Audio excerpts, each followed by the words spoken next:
Good morning. कैसे हो आप? चलो आज अपन एक छोटा सा टॉपिक डिस्कशन करते हैं। अपना छोटा सा टॉपिक है डिप्थीरिया। जो ये डिप्थीरिया क्या है? ये एक कम्युनिकेबल डिजीज है। कम्युनिकेबल डिजीज का सीधा मतलब है कि ये जो कम्युनिकेबल डिजीज का मतलब कम्युनिकेबल कम्युनिकेबल डिजीज से आप क्या समझते हो? सॉरी।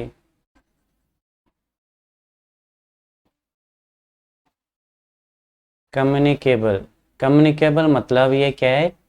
संक्रामक डिजीज है। संक्रामक डिजीज का मतलब है कि फैलने वाली डिजीज है। संक्रामक डिजीज है। संक्रामक बीमारी है। मतलब ये क्या है? एक infectious infectious disease infectious disease है। मतलब एक बंदे से ये क्या, एक पर्सन से, मतलब एक आदमी से दूसरे आदमी में क्या करती है? ये फैलती है। आदमी का फैलने का मतलब है एक जने से, जैसे आपके यहाँ पे है तो इससे ये फैल के फिर दूसरे जने में ये फैलती है। तो इसके अंदर अपन का बहुत सारी कम्युनिकेबल डिजीज़ हैं। कम्युनिकेबल डिजीज़ की अपन बात करें तो जैसे कुछ कम्युनिकेबल डिजीज़ होती हैं, कुछ वायरल डिजीज़ होती हैं, कुछ बैक्टीरियल डिजीज़ होती हैं। तो अपन डिस्कशन करते हैं। जैसे अपन यहाँ लिखें, एक होती है बैक्टीरियल डिजीज जो कि बैक्टीरिया से होती है। एक होती है जो ऐसी डिजीज जो वायरस से होते हैं। एक डिजीज होती है जो प्रोटोजोआ से होती है, बैक्टीरिया वायरस। और एक होती है अपने फंगस से, जिसको अपन फंगस बोलते हैं। मतलब ये होने वाली अपने किससे है? बैक्टीरिया से। बैक्टीरिया से होने वाली ये बीमारियां हैं। और एक जो अपने दूसरी चीज़ अपन बात करें, जैसे तो अपन इसमें फर्स्ट जो कम्युनिकेबल डिजीज है, कम्युनिकेबल भी ऐसी डिजीज जिसको अपन क्या बैक्टीरिया से होती हैं। जैसे फर्स्ट अपन डिस्कशन, जैसे डिप्थीरिया है तो इसको अपन क्या कहते हैं? रोहिणी कहते हैं हिंदी के अंदर। Diphtheria diphtheria. तो ये जो डिप्थीरिया जो डिजीज है वो भी क्या एक कम्युनिकेबल डिजीज है। मतलब एक जने से दूसरे जने के होने वाली है, बहुत तीव्र गति से ये फैलती है। और तीव्र गति से फैलने का मतलब ये बहुत तेज़ी से फैलती है। तो इसको भी अपन क्या कम्युनिकेबल डिजीज कहते हैं। तो अपने देखो फर्स्ट दिखे ये जो डिप्थीरिया है वो कैसी है? एक ये कैसा है? संक्रामक रोग है। संक्रामक रोग की अपन बात करें तो मतलब एक कम्युनिकेबल डिजीज है। और इसके बाद में अपन दूसरी चीज़ की बात करें, एक एक बैक्टीरिया से होती है। मैंने ये बताया एक आपको बैक्टीरियल डिजीज है। और जिसका कॉजेटिव एजेंट की बात करें, कोरिनोबैक्टीरियम डिप्थीरिया। कोरिनोबैक्टीरियम डिप्थीरिया ये क्या है कि ये एक बैक्टीरिया है। इसकी स्पेसिफिक अगर ये बैक्टीरिया किसी की बॉडी में जाएगा सांस के थ्रू तो उस आदमी को कौन सा डिजीज, डिप्थीरिया ही नामक बीमारी होगी। तो इसकी मोस्टली ये किसको अफेक्ट करती है? जैसे मैंने आपको पहले ही बताया ये जो बीमारी है वो मोस्टली किसको अफेक्ट करती है? ये रेस्पिरेटरी सिस्टम को अफेक्ट करती है। रेस्पिरेटरी सिस्टम को। और उसके साथ साथ में ये करती है हार्ट को अफेक्ट करती है। रेस्पिरेटरी सिस्टम में ये सारे आ गए। जैसे अपने जिसकी बात कर रहे हैं, गला है, अपने लंग्स है, तो इसको ये सबसे अफेक्ट करने वाली बीमारी है। दूसरे अपने इसमें एक चीज़ लिखते हैं, कौन से कारक की वजह से होती है? कारक का मतलब होता है इसका पॉजिटिव, मतलब एक फिक्स क्या चीज़ है जिसकी वजह से कोरोना बैक्टीरियम होता है।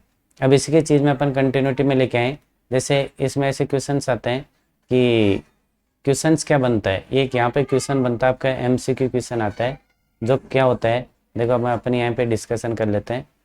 क्वेश्चन ऐसे आता है कि इसका डिप्थीरिया है, जैसे ये डिप्थीरिया है, डिप्थीरिया का पॉजिटिव एजेंट क्या है, या डिप्थीरिया कौन से बैक्टीरिया से फैलती है? तो इसका कौन सा बैक्टीरिया आएगा? कोरिनोबैक्टीरियम डिप्थीरिया। एक क्वेश्चन सी हो गया। दूसरा ये क्वेश्चन हो गया, क्वेश्चन नंबर 1 हो गया। और क्वेश्चन नंबर अपन दूसरे की बात करें तो डिप्थीरिया, जैसे ये डिप्थीरिया है कि ये बैक्टीरियल डिजीज है या वायरल डिजीज है या फंगल डिजीज है या नॉन ऑफ अबव, इसमें से कोई नहीं, नन ऑफ अबव। तो इसमें से कौन सा क्वेश्चन सही होगा? इसमें ये कौन सी है कि ये अपने एक बैक्टीरियल डिजीज है। बैक्टीरिया का मतलब ये बैक्टीरिया से होने वाली डिजीज है। और बैक्टीरिया अपने कौन सा बैक्टीरिया है? ये अपने बैक्टीरिया इसके जो होता है वो कोरिनोबैक्टीरियम डिप्थीरिया है। ठीक हो, ये इसका कोरिनोबैक्टीरियम डिप्थीरिया है। चलो तो अपन नेक्स्ट डिस्कशन करते हैं फिर इसकी साइन एंड सिम्टम्स के बारे में, कि इसका मेन साइन एंड सिम्टम्स क्या है। जैसे फर्स्ट अपन बात करें, जिसका मेन साइन एंड सिम्टम्स है वो है अपने फर्स्ट चिन्ह या इसके लक्षण क्या होते हैं। अगर किसी को हो गया, ये एक पेशेंट है, ये पेशेंट है, इस पेशेंट को ये कोरिनोबैक्टीरियम डिप्थीरिया हो गया है, तो उसके क्या साइन एंड सिम्टम्स होंगे, मतलब उसके क्या लक्षण क्या होंगे। ठीक है, इतना सा समझ में आ रहा है इसके क्या लक्षण होंगे। लक्षण देखो, फर्स्ट अपने लक्षण की बात करें तो इसका गले में दर्द होगा। ठीक है, मतलब इसको क्या होगा, गले में पेन स्टार्ट हो जाएगा। नेक्स्ट सेकंड है निगलने में कठिनाई। निगलने का कठिनाई का मतलब है स्वेलोविंग ऑफ फूड, मतलब खाना निगलने में इसको प्रॉब्लम होती है, बेचैनी हो जाएगी, फीवर आ जाएगा, बुखार या उसको फीवर आ जाएगा। नेक्स्ट सेकंड है श्वसन में डिफिकल्टी। मैंने पहले आपको बताया था कि ये डिजीज है वो किसकी बीमारी है, ये रेस्पिरेटरी मोस्टली कम्युनिकेबल डिजीज है, वो रेस्पिरेटरी से रिलेटेड मतलब श्वसन तंत्र से रिलेटेड है। तो इसके अंदर अगर डिस्पनिया होगा, difficulty in breathing,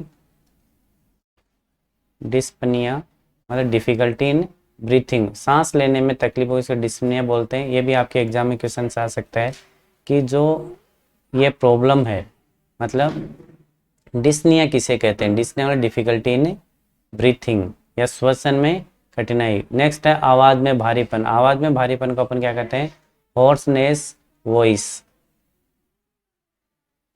next second चीज़ आती है खांसी या कफ, जिसको अपन आप मोस्टली खांसी कहते हैं। और नेक्स्ट इसकी चीज़ आती है नाक या श्लेष्मा तथा रक्त निकलना, मतलब नाक में श्लेष्मा में इन्फ्लामेशन आ जाएगा, मतलब इसको दूसरा क्या कह सकते हैं, इन्फ्लामेशन एंड इन्फेक्शन, सॉरी इन्फ्लामेशंस। जो अपनी श्लेष्मा नोज है उसके अंदर मोस्टली क्या हो जाएगा, इन्फ्लामेशंस क्रिएट हो जाएगा। नेक्स्ट अपने इसकी चीज़ में अपन पढ़ते हैं कि ये जो डिजीज है उसके अपने कितने प्रकार से इसको क्लासिफाइड किया गया। प्रकार का मतलब कितने टाइप्स की है ये, टाइप्स का मतलब यहाँ पे अपने लिख रहे हैं कितने प्रकार की अपने ये ली गई है। तो इसके अंदर प्रकार में देखो, फर्स्ट प्रकार की अपने आती है लेरिंगोट्रेकियल डिप्थीरिया। लेरिंगोट्रेकियल डिप्थीरिया तो जो लेरिंग्स को अफेक्ट करती है। नेक्स्ट फेरिंगोटॉन्सिलेटर डिप्थीरिया, मतलब ये क्या करते हैं, फेरिंग्स और टॉन्सिलेट, ये फेरिंग्स और टॉन्सिल्स को मोस्टली अफेक्ट करते हैं, तो इसको फेरिंगोटॉन्सिलर डिप्थीरिया। ये लेरिंग्स को अफेक्ट करती है तो लेरिंगोट्रेकियो डिप्थीरिया बोलते हैं। और थर्ड नंबर का नेजल डिप्थीरिया, मोस्टली जो नोज को अफेक्ट करता है। नोज का मतलब जो नाक का अंदर सबसे ज़्यादा अफेक्ट करेगा उसको नेजल डिप्थीरिया अपन कह सकते हैं। और ये अपने इतनी सी अपन डिस्कशन किया, परिभाषा या डेफिनेशन डिस्कशन करी।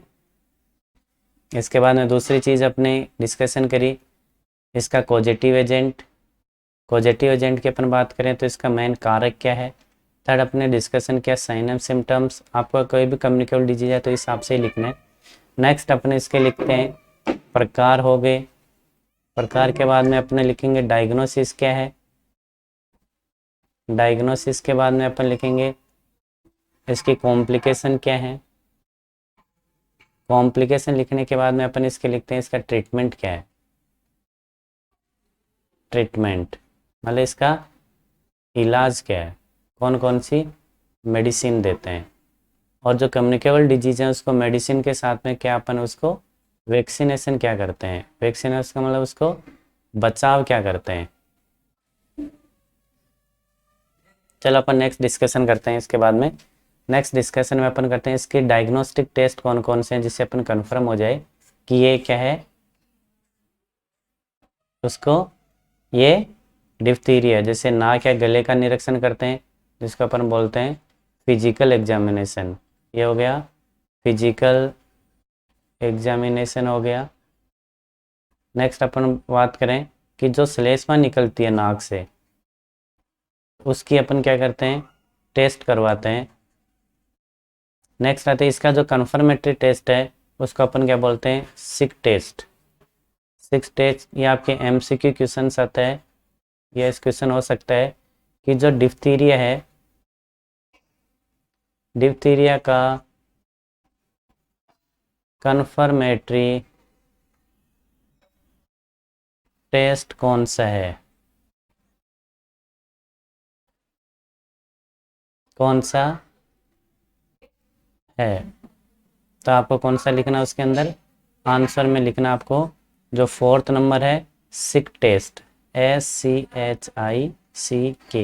उसके अंदर अपना मोस्टली क्या है, सिक जो टेस्ट है वो लिखना है। उससे अपन को रियली आइडेंटिफाई होता है कि इस वाले पेशेंट को मोस्टली क्या है, एक डिप्थीरिया ही जो कम्युनिकेबल डिजीज है वो होती है।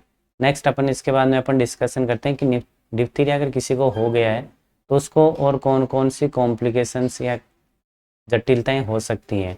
अगर डिप्थीरिया हो गया तो उसको मोस्टली क्या हो सकता है कि उसको अपन जैसे फर्स्ट वन निमोनिया हो सकता है, नेक्स्ट नेफ्राइटिस हो सकता है, लेरिंजाइटिस होता है, लेरिंग्स को अफेक्ट करता है, मायोकार्डाइटिस हो सकता है, मतलब हार्ट की जो लेयर है उसके अंदर क्या हो सकता है, इन्फेक्शन हो सकता है।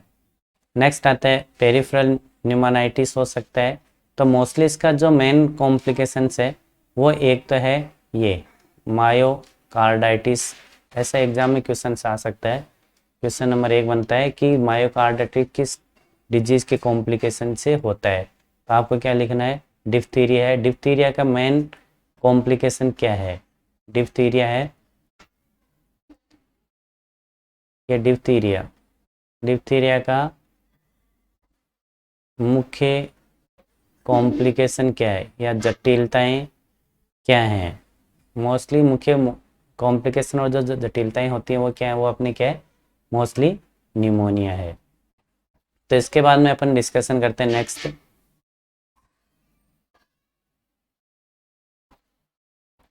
कॉम्प्लिकेशंस के बाद में आते हैं इसकी रोकथाम का क्या इलाज है। जैसे आपने मैंने पहले ही बताया था, ये जो रोकथाम होती हैं, रोकथाम का मतलब प्रिवेंशन क्या करते हैं, प्रिवेंशन का मतलब क्या इलाज करते हैं। जैसे ये प्रिवेंशन है और यह ट्रीटमेंट हो सकता है।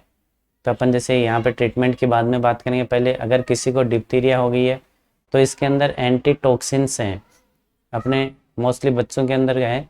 अगर किसी बड़ों में हो गया तो उसको एंटीटॉक्सिन ड्रग्स देते हैं, ठीक हो। उसको प्रिवेंशन कराने के लिए वो ज़्यादा नहीं फैले, उसकी यूनिट कितनी है, 10,000 से 80,000 इंटरनेशनल यूनिट देते हैं। और इसको सबसे पहले क्या, अगर किसी रोगी को हो गया तो उसको अपन क्या करते हैं, आइसोलेशन करते हैं। कोई भी अगर कम्युनिकेबल डिजीज़ है, कम्युनिकेबल डिजीज़ का मतलब किसी को भी कोई भी कम्युनिकेबल डिजीज़ है, उस कम्युनिकेबल डिजीज़ को अपन मोस्टली उसको क्या करते हैं, उनको मोस्टली सबसे पहले उसको आइसोलेट किया जाता है। आइसोलेट का मतलब क्या होता है, उनको उस सोसाइटी में या जो समाज है उससे अलग किया जाता है। नेक्स्ट आता है उसको नेक्स्ट है टीकाकरण किया जाता है। टीकाकरण मतलब क्या होता है, उसको वैक्सीनेशन किया जाता है, वैक्सीनेशन किया जाता है। जैसे DPT का टीका मोस्टली बच्चों में लगाया जाता है। और जैसे अपन किसी के संपर्क में नहीं तो उसको मास्क पहनने की, एक दूसरे से बचे। मोस्टली बच्चों में DPT के मोस्टली टीकाकरण कराया जाता है। मोस्टली बच्चों में DPT, डिप्थीरिया, पर्टूसिस और टिटनस तीनों का कंबाइंड में टीका लगता है, उसको बोलते हैं DPT। ये डिप्थीरिया है, ये पर्टूसिस है जिसको काली खांसी बोलते हैं, और ये जो टीका कंबाइंड में लगता है ये है इसका टिटनस का है, ठीक हो। तो ये अपने एक छोटी सी, इसके बाद में अपन जैसे ट्रीटमेंट क्या देते हैं, ट्रीटमेंट का मतलब इन्वेस्टिगेशन क्या करते हैं। जैसे अपने पहले ही अपने पढ़ा है, अगर उसको जैसे फीवर है तो फीवर के लिए अपन उसको कम आए उसके लिए क्या देते हैं, पैरासीटामोल। अगर उसको खांसी आ रही है तो उसको कफ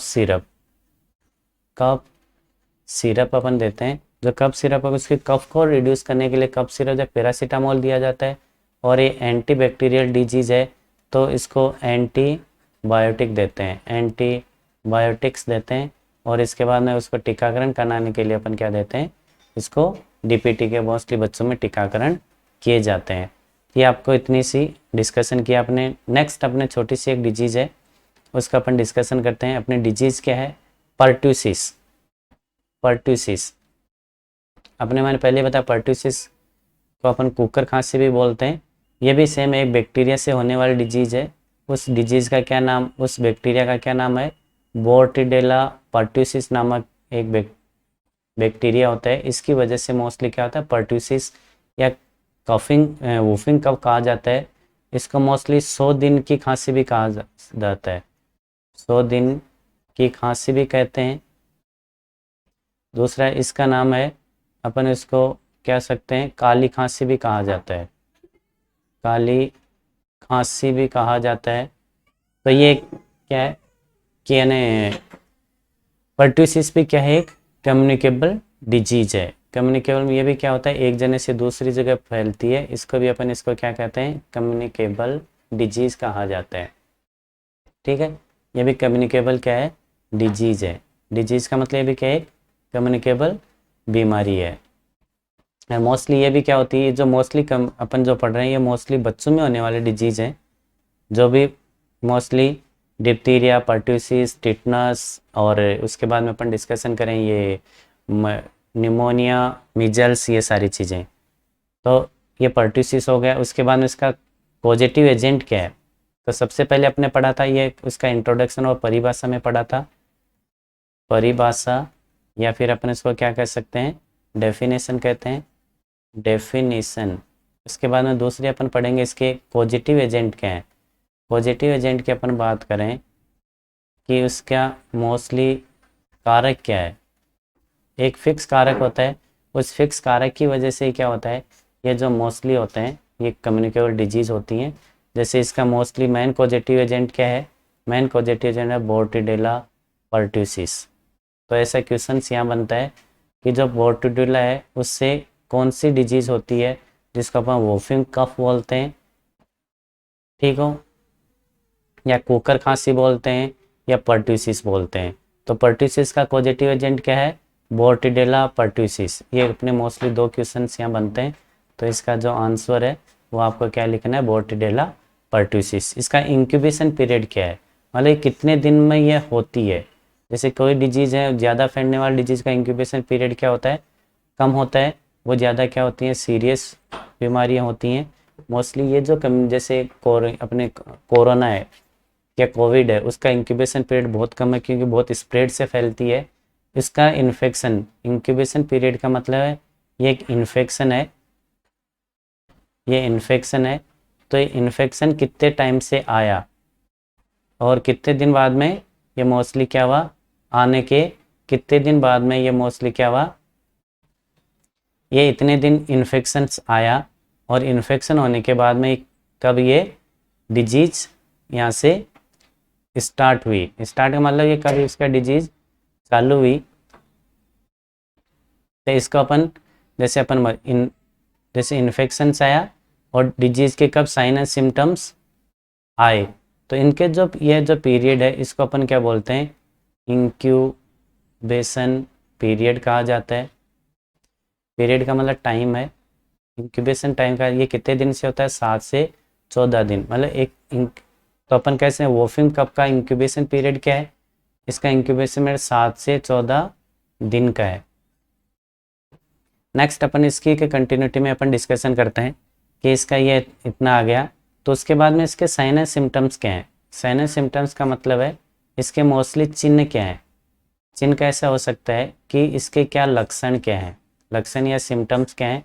जैसे मैंने सबसे पहले बताया था छींकना है, तो इसे छींकना है तो वो भी छींक भी है, या स्नीजिंग है तो स्नीजिंग। फर्स्ट इसका लक्षण है स्नीजिंग क्रिएट होता है। नेक्स्ट सेकंड ये मोस्टली क्या है? आईज और नाक से पानी आने लगता है। भूख की कमी हो जाती है। लॉस ऑफ एपेटाइट जिसको बोलते हैं, लॉस ऑफ एपेटाइट, जिसके ये कह सकते हैं भूख का कम लगना। नेक्स्ट है हल्का बुखार, या जिसको अपन आप बोलते हैं फीवर बोलते हो। लास्ट में हॉकिंग या नॉक्चुरल कफ, रात्रि के अंदर खांसी अगर ज़्यादा आती है उसको वोफिंग कहते हैं, मोस्टली इसको क्या कहते हैं, रात्रि खांसी। नेक्स्ट है, कभी कभी इसमें खांसी आने से क्या होता है कि उल्टियाँ भी चालू हो जाते हैं। उल्टी को आप क्या बोलते हैं, मोस्टली वोमिटिंग कहा जाता है। तो इसके अंदर अपन देखो, इसके अंदर अपन को मैं यहाँ से छोटा सा यहाँ पे टॉपिक डिस्कशन करता हूँ। जैसे यहाँ पे मोस्टली जो सिम्टम्स आई वो जैसे स्नीजिंग नोज है, आँख में पानी आ रहा है, भूख की कमी है, फीवर है।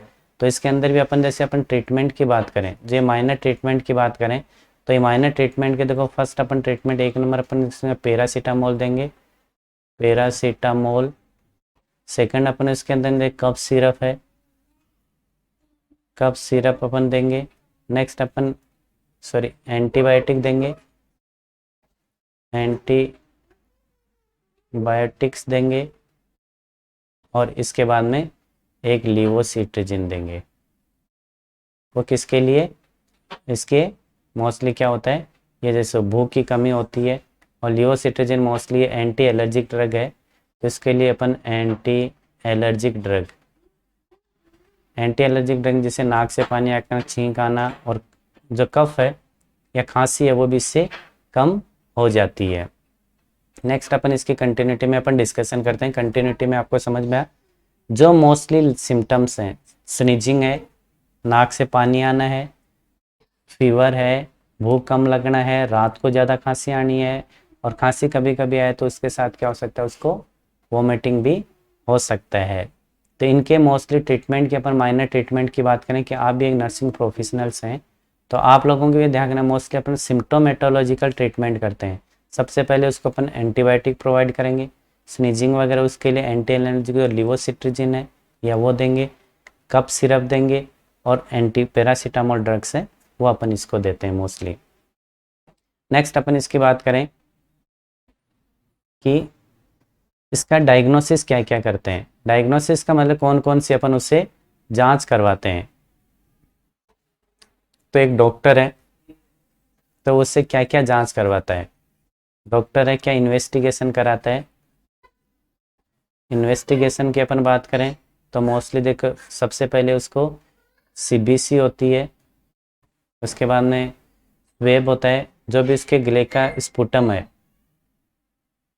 स्पुटम की जांच की ली जाती है। और उसके बाद में जो उसके नाक या गले से जो बह रहा है उससे स्वेबिंग लेके उसकी इन्वेस्टिगेशन कराई जाती है। तो देखो, फर्स्ट है स्वेब का इन्वेस्टिगेशन किया जाता है, नेक्स्ट स्पुटम है उसका कल्चर टेस्ट कराया जाता है। नेक्स्ट अपन इसी कंटिन्यूटी में बात करें कि ये जो है जटिलताएं क्या है इसके। जटिलता मतलब इसके क्या कॉम्प्लिकेशंस हो सकते हैं। जैसे ज़्यादा खांसी आए तो उससे क्या हो सकती है, हर्निया हो सकता है। हर्निया की अपन बात करें तो जो हर्निया है वो क्या होता है, उसकी बात करें तो हर्निया का है, हर्निया है वो क्या होता है, ज़्यादा खांसी आने की वजह से अगर जो भी कॉम्प्लिकेशंस होता है कि कोई भी ऑर्गन है, ये एक ऑर्गन है, वो किसी से भी ऐसे थोड़ा सा बाहर निकल जाए, ये ऑर्गन है वो थोड़ा सा ऐसे बाहर निकल जाए, प्रोट्रूशन ऑफ ऑर्गन हो जाए, तो उसको अपन क्या बोलते हैं, हर्निया बोल सकते हैं। नेक्स्ट है निमोनिया है। निमोनिया अगर लंग के अंदर इन्फेक्शन है, लंग में इन्फेक्शन है या लंग की जो लेयर है अगर उसमें इन्फेक्शन है, इन्फेक्शन इन्फ्लामेशन है, तो उसको अपन निमोनिया बोलते हैं। ब्रोंकाइटिस क्या है, जो अपना ब्रोंकस है, ब्रोंकस कहाँ होता है, ये जो भी रेस्पिरेटरी सिस्टम का है, जो ब्रोंकस का है, ब्रोंकस के अंदर इन्फेक्शन और इन्फ्लामेशन हो जाए, मतलब इन्फेक्शन लग जाए या उसको सूजन आ जाए, तो उसको अपन क्या कहते हैं, ब्रोंकाइटिस कहा जाता है। नेक्स्ट है आँख या नाक में क्या होता है, से स्त्राविंग जो भी स्वेब होता है वो अगर होता है तो अपन उसको, इनकी चीज़ों को अपन क्या कहते हैं, इनकी इतनी सारी कॉम्प्लिकेशन, मोस्टली कॉम्प्लिकेशन है वो है निमोनिया है, ब्रोंकाइटिस हो सकता है, और उसको हर्निया हो सकता है। हर्निया लॉन्ग टाइम से जो कफिंग करते हैं उसकी वजह से हो सकता है। नेक्स्ट अपन उसकी बात करें कि जो अगर किसी को वोफिंग कफ हो गया है, जब वोफिंग कफ हो गया तो उसकी क्या रोकथाम क्या है, हो तो गया है लेकिन उसकी रोकथाम क्या है। जैसे फर्स्ट रोकथाम की अपन बात करें कि क्या उसकी रोकथाम क्या है, तो सबसे पहले उसको क्या करना है, हॉस्पिटलाइजेशन कराना चाहिए। सबसे पहले क्या होना चाहिए, हॉस्पिटलाइजेशन करवाना चाहिए, मतलब हॉस्पिटल में उसको एडमिट करवाना चाहिए। सेकंड उसकी चीज़ आती है एंटीबायोटिक एंटीबायोटिक देना चाहिए। एंटीबायोटिक में कोई सा भी उसका ब्रॉड स्पेक्ट्रम और narrow spectrum, sorry antibiotic antibiotic antibiotic कोई सी भी हो सकती है, ब्रॉड स्पेक्ट्रम हो सकते हैं, नैरो स्पेक्ट्रम में जो भी उसके एज पर रिक्वायरमेंट है उतनी उसकी डोज के अनुसार उसको एंटीबायोटिक ड्रग्स दी जाती है। अगर उसका कफ आ रही है तो मैंने आपने पहले ही दिखाया था, कफ के लिए एंटी टूसिव कफ सिरप है वो दी जाती है। अगर उसको लॉन्ग टाइम से निमोनिया के सिम्टम्स हो रहे हैं तो उसको ऑक्सीजन थेरेपी दी जाती है। ऑक्सीजन थेरेपी दी जाती है, ये मोस्टली लंग्स है निमोनिया उसके अंदर यूज में करते हैं। इसके साथ में ब्रोंकोडायलेटर भी दिया जाता है। जैसे अपन यहाँ पे मैं डिस्कशन करते हैं, जैसे फर्स्ट तो उसको हॉस्पिटलाइजेशन करेंगे तो क्या देंगे, एंटीबायोटिक्स ड्रग्स देंगे। सेकंड है उसके बाद में अपन उसको क्या देंगे, कफ सिरप है, कफ सिरप देते हैं। नेक्स्ट थर्ड उसको अपन देते हैं कि अगर लॉन्ग टाइम तक निमोनिया है तो उसको अपन क्या देते हैं, ऑक्सीजन थेरेपी दी जाती है। ऑक्सीजन थेरेपी मतलब उसको ऑक्सीजन लगाया जाता है। और उसके बाद में एंटी एलर्जिक ड्रग है, एंटी एलर्जिक ड्रग है वो दी जाती है। और उसको क्या आइसोलेशन किया जाता है, आइसोलेशन किया जाता है, शांत वातावरण किया जाता है। और उसको अच्छा क्या आइसोलेशन करके उसको बैलेंसिंग या न्यूट्रिशनल डाइट देते हैं, न्यूट्रिशनल डाइट दी जाती है। ये इतनी सी अपन इसके अंदर मोस्टली क्या करते हैं, इन्वेस्टिगेशन की जाती है। तो मोस्टली आपको ये दो डिजीज़ हैं वो अपने डिस्कशन करी, डिप्थीरिया और वॉफिंग कफ। अब एक टिटनस और है, क्योंकि डीपीटी का अपन पूरा एक साथ डिस्कशन करें तब आपको समझ में आएगा कि डीपीटी क्यों दी जाती है। ठीक हो, तो अपने ये डिस्कशन किया। तो अपने नेक्स्ट अपन डिस्कशन करते हैं टिटनस। टिटेनस, टिटनस का मतलब क्या होता है ये डिस्कशन करते हैं। नेक्स्ट में थर्ड नंबर की डिजीज है जिसको अपने मोस्टली लिखा था D for diphtheria, T D P for pertussis और टी फॉर टिटनस। तो अपने ये डिस्कशन किया। थर्ड नंबर का अपन क्या करें, टिटनस डिस्कशन करें। ये आपके एग्जाम बहुत छोटा सा क्वेश्चन आते हैं, मोस्टली इसमें 3 क्वेश्चन बनते हैं। एक डिप्थीरिया का क्या है, इंक्यूबेशन पीरियड बन सकता है। नेक्स्ट इसका पॉजिटिव एजेंट क्या है वो बन सकता है। और नेक्स्ट इसका कॉम्प्लिकेशंस क्या है। ये सेम क्वेश्चन 3 क्वेश्चन इसमें बनते हैं 1, 2 एंड 3। और अपन अपने टिटनस डिस्कशन करते हैं, इसमें भी एक अलग अलग क्वेश्चंस बनते हैं। फर्स्ट में एक ये बन सकता है, इसका कन्फर्मेटरी टेस्ट क्या है, निश्चयात्मक या कन्फर्मेटरी टेस्ट क्या है, कन्फर्मेट कौन सा है उसका ये एक क्वेश्चन बन सकता है। तो चलो अपन टिटनस डिस्कशन करते हैं। ये टिटनस है, ये इसकी क्या है, परिभाषा है या डेफिनेशंस आप जिसको बोलते हैं। तो फर्स्ट अपन डेफिनेशंस की बात करें, ये इसी स्केल में ये डिस्कशन की जाती है। डेफिनेशन का मतलब होता है परिभाषा। तो परिभाषा ये भी क्या है, कम्युनिकेबल डिजीज है, मतलब ये भी क्या है, संक्रामक रोग है। संक्रामक रोग की अपन जिसकी बात करें तो ये भी क्या है, फैलने वाली बीमारी है जो एक जने से दूसरे जन में फैलती है। इसका मोस्टली जो पॉजिटिव एजेंट है वो क्या है, क्लोस्ट्रीडियम टिटेनाई। आपका एक ये भी क्वेश्चन बनता है, टिटनस कौन से वाले पॉजिटिव या उस बैक्टीरिया से होती है, क्लोस्ट्रीडियम टिटेनाई टिटनस की वजह से होता है। उसको अपन क्या कहते हैं, क्लोस्ट्रीडियम टिटेनाई। तो क्लोस्ट्रीडियम टिटेनाइस की वजह से होता है। तो उसकी वजह से ये जो हो रहा है इसके अंदर क्या है, इसकी बैक्टीरिया की वजह से होता है। तो इसका क्या हो गया, पॉजिटिव एजेंट हो गया। पॉजिटिव एजेंट इसका क्या है, क्लोस्ट्रीडियम टिटेनाई। नेक्स्ट थर्ड अपन इसके बारे में कॉन्टेक्ट में डिस्कशन करते हैं। ये मोस्टली क्या होती है, इसकी चेहरे और गर्दन की मांसपेशियों में क्या होता है, और उसकी माउथ में मोस्टली इसके अंदर क्या होता है, फेस है और जो जा है, मतलब जो जबड़ा है इसके अंदर क्या हो सकता है, उसकी मसल्स में है, उसकी मसल्स के कॉन्ट्रैक्शन होने की वजह से लॉक हो जाती हैं। लॉक हो जाना मतलब सीधा मतलब ये है कि अगर जिस किसी को टिटनेस होगा उसको सबसे पहले क्या होगा, उसकी जो माउथ है और जो गर्दन है, उस गर्दन की में क्या होगा कि उसकी लॉक जाम हो जाएंगे, मतलब गर्दन उसकी फिक्स हो जाएगी, इंद्रधनुष की तरह क्या हो जाता है, ये हो जाता है। मतलब इसकी तरह टेढ़ा हम आगे डायग्राम में डिस्कशन करेंगे।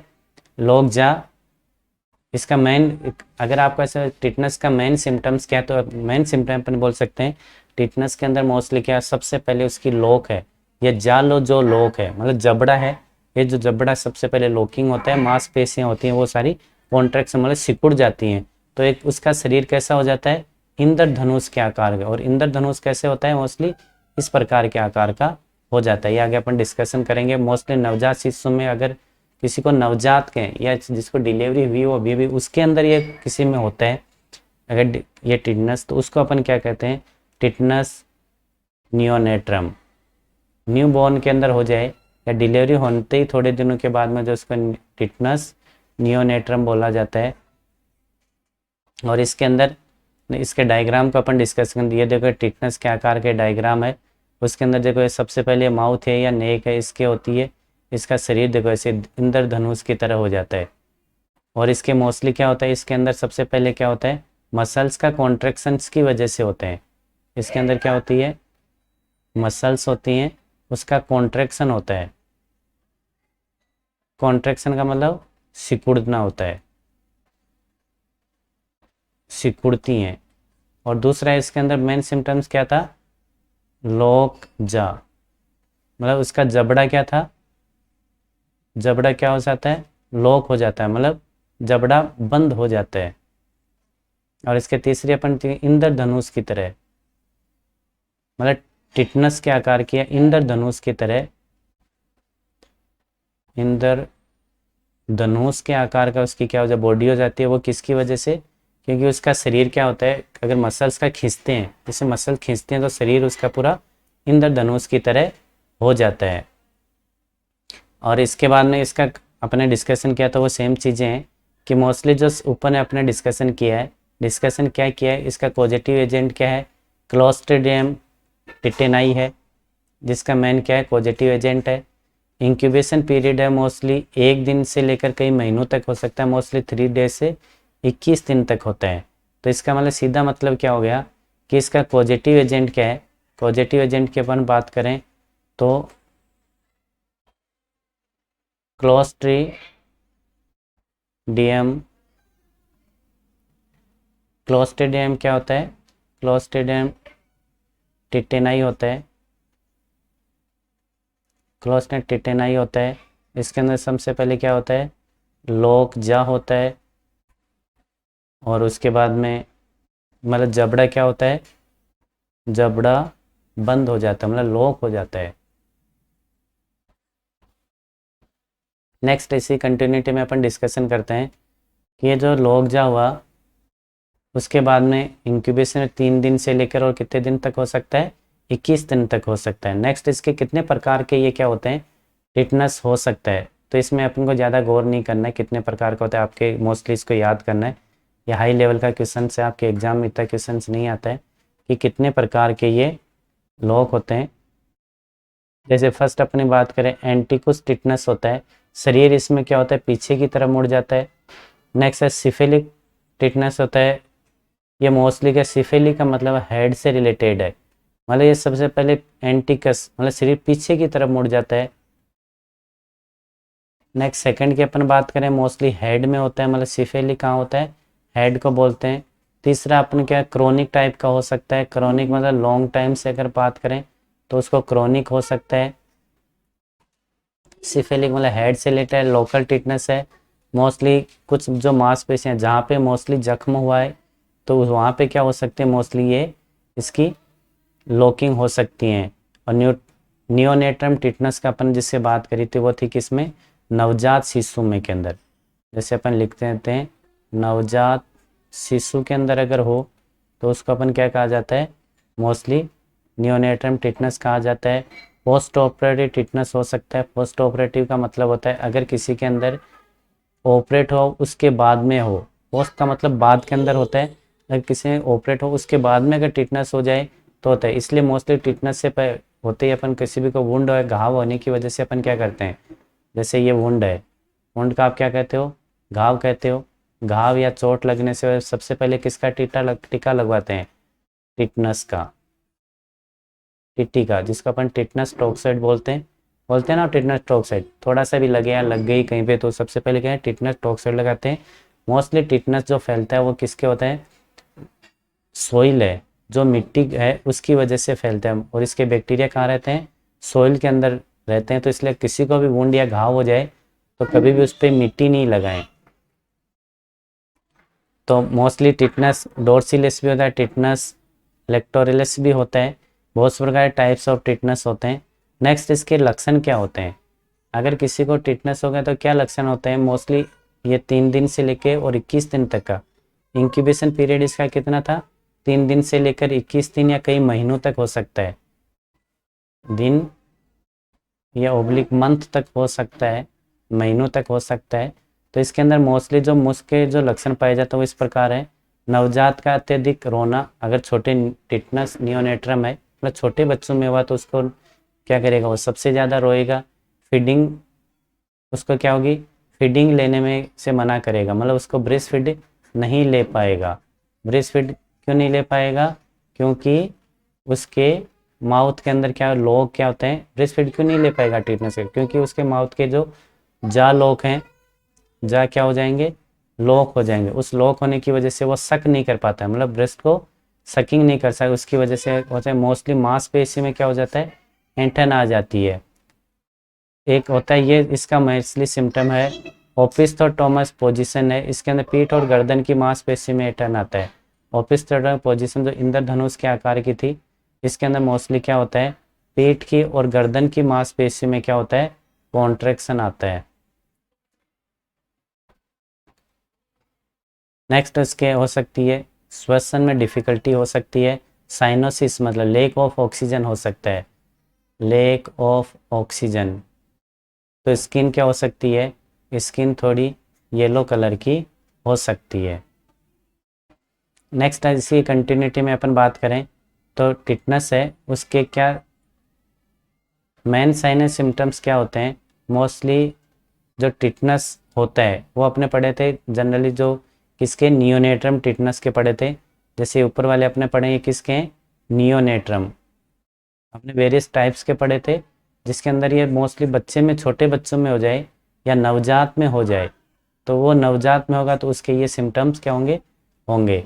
और नेक्स्ट है कॉमन सिम्टम्स क्या आएंगे, साइनस सिम्टम्स के टिटनस के, जैसे अपने पहले बताया सबसे पहले सिम्टम लिखना है, इसके मांसपेशी में क्या ऐंठन हो जाता है, मांसपेशी में ऐंठन आता है, उसे ही अपन क्या बोलते हैं, टिटनस कहा जाता है। बुखार आता है, फीवर आता है, मसल्स का क्या होता है, कॉन्ट्रैक्शन होता है, मसल्स का कॉन्ट्रैक्शन हो जाता है, कॉन्ट्रैक्शन होता है। फीवर आती है जिसको अपन बुखार बोलते हो, फीवर धड़कन होती है, मतलब हार्ट रेट क्या होती है, बढ़ जाती है। पूरे शरीर से क्या स्वेटिंग या पसीना आने लगता है, बेचैनी होती है, चिड़चिड़ापन क्रिएट हो जाता है। और एक जो इसका मेन सिम्टम्स है वो है लोग मुँह खोलने में डिफ़िकल्टी होती है। और इसका पीठ की ओर कैसा हो जाता है, पीठ की धनुषाकृति हो जाना, मतलब उसको क्या ओपिस्थोटोमस। तो ये मोस्टली क्या कभी भी एपिलेप्सी मतलब सीजर मतलब दौरे भी पड़ सकते हैं, एपिलेप्सी जिसको बोलते हैं, तो एपिलेप्सी भी हो सकता है। तो देखो मोस्टली साइन एंड सिम्टम्स इसके क्या हैं, यहाँ पे अपन डिस्कशन करते हैं। पहले नंबर का साइन एंड सिम्टम्स इसमें होता है कि लोकजा होती है, लोकजा मतलब मोस्टली क्या होता है, ये रहा मुंह खोलने में डिफ़िकल्टी होती है, उसको लोकजा होते हैं। नेक्स्ट उसका इंद्रधनुष क्या है, ये अपने क्या आता है, ऐसे याद करो धनुषाकृति हो जाती है, धनुष के आकार की अगर आकृति हो जाए तो उसको बोलते हैं धनुष आकृति। इसको मेन सिम 2 हो गए। तीसरी इसके अंदर मसल्स का क्या होता है, कॉन्ट्रैक्शन होता है, मतलब किसका कॉन्ट्रैक्शन होता है, मोस्टली मसल्स का कॉन्ट्रैक्शन होता है। और ये तीसरी अपने क्या है, ये इसके साइन एंड सिम्टम्स हैं। इनको हॉस्पिटलाइजेशन की ज़रूरत पड़ती है, हॉस्पिटलाइजेशन के साथ में मेडिसिन की दी जाती है, एंटीबायोटिक्स भी दी जाती है, वैक्सीनेशन भी किया जाता है। डायग्नोस्टिक टेस्ट इतना ज़्यादा नहीं है। अगर ये मसल्स है तो सबसे पहले जो मसल्स का कॉन्ट्रैक्शन होता है या धनुष आकार की होती है, उसी से ही अपन को आइडेंटिफाई करना होता है कि उसको क्या है, टिटेनस है। नेक्स्ट उसके बाद में इसके कॉम्प्लिकेशंस क्या हो सकते हैं, निमोनिया हो सकता है, एटलेक्टिसिस हो सकता है, अरिथमिया हो सकता है, रेस्पिरेटरी एम्बोलिज्म हो सकता है, तीव्र आमाशय घाव हो सकता है, और लास्ट में क्या हो सकती है, उसकी मृत्यु भी हो सकती है। तो मोस्टली टिटनेस के पेशेंट का बहुत ही कम ही इलाज है, तो मोस्टली इसके अंदर जो मोस्टली प्रिवेंशन ही किया जाता है। टिटनेस से होने के बाद में अगर किसी को सीवियर टिटनेस हो गया तो उसकी कोई ट्रीट नहीं है, उसको हॉस्पिटलाइज, जिसके बाद में डेथ हो जाती है। तो इसलिए मोस्टली होते उसको डेथ क्यों हो जाए, रेस्पिरेटरी एम्बोलिज्म हो जाता है, एरिथमिया हो सकता है, और एटलेक्सिस नामक कॉम्प्लिकेशन या डिजीज उसको हो सकती हैं। तो अपने इसमें 3 चीज़ डिस्कशन की। वैक्सीनेशन के लिए डीपीटी के डोज दिए जाते हैं। उसके बाद में नेक्स्ट डे अपन ने 3 चीज़ पढ़ी, डीपीटी, डिप्थीरिया, पर्ट्यूसिस और टिटनस। तीनों चीज़ हम आशा करते हैं कि आपको बहुत ही चीज़ें समझ में आई। चलो ठीक है, ओके बाय।